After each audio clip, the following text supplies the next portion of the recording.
Hello again. Here we have an Arvin AM/FM 7-tube tube radio from 1962. And this is a model 32R43 in cherry. It's a wood cabinet.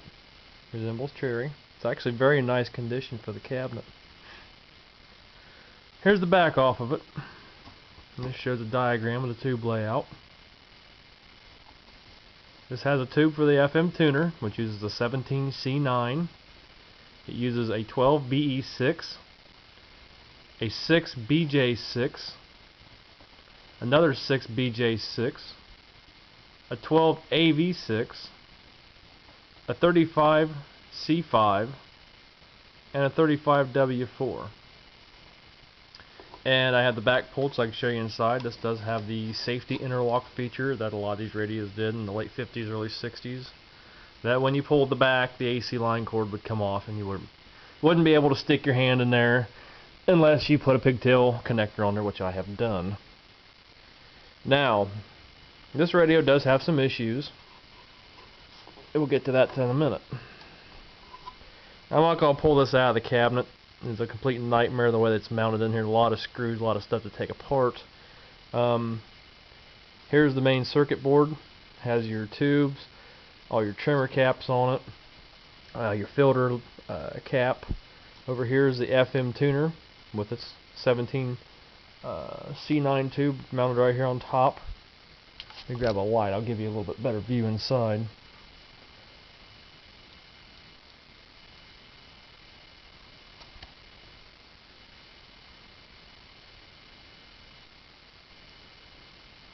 And there's very few paper capacitors in this radio. Most of them are these little jobbies right here. There's only one little cap, and he's all the way right there. That's a little 4 microfarad at 50 volt. Yeah, 50 volt.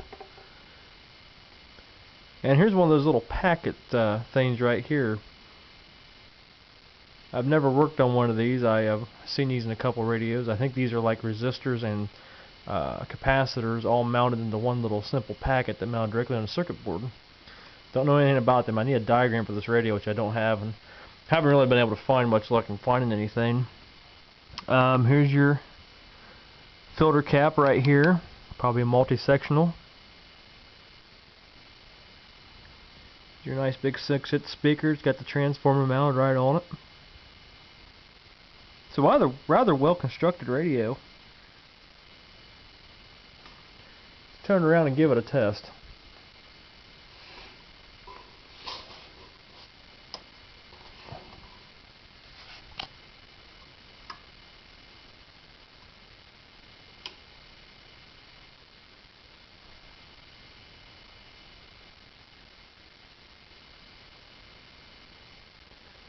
Now it does function rather nicely on AM.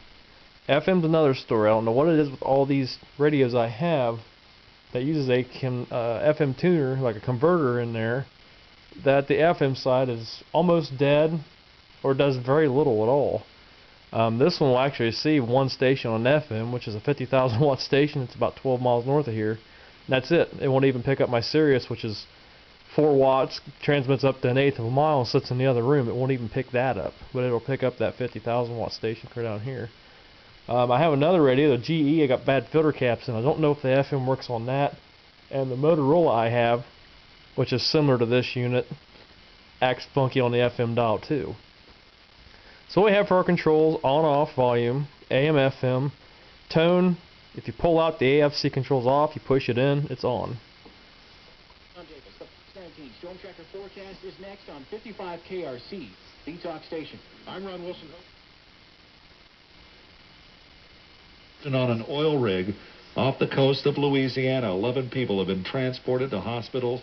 The fire on the rig is now out. There is a 2-mile wide oil.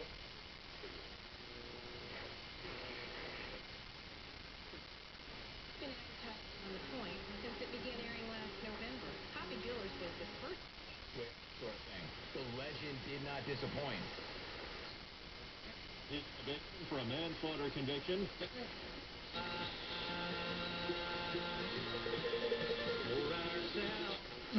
You turn 40. If you're like most women, probably 10 or...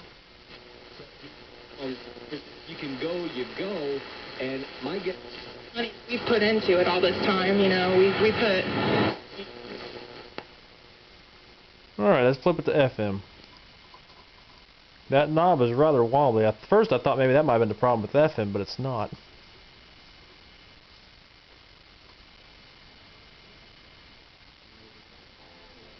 That's the only thing that'll pick up on FM. That's up all the way.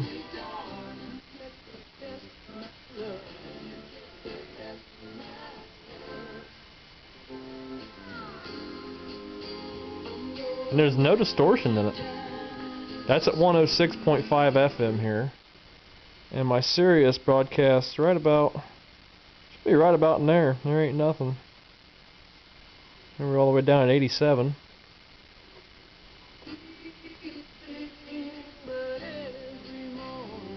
So if anybody's got any comments about this radio, please shoot in my direction. I would love to have a schematic to figure out that FM tuner part that uses that tube in there. So thanks for watching. More to come.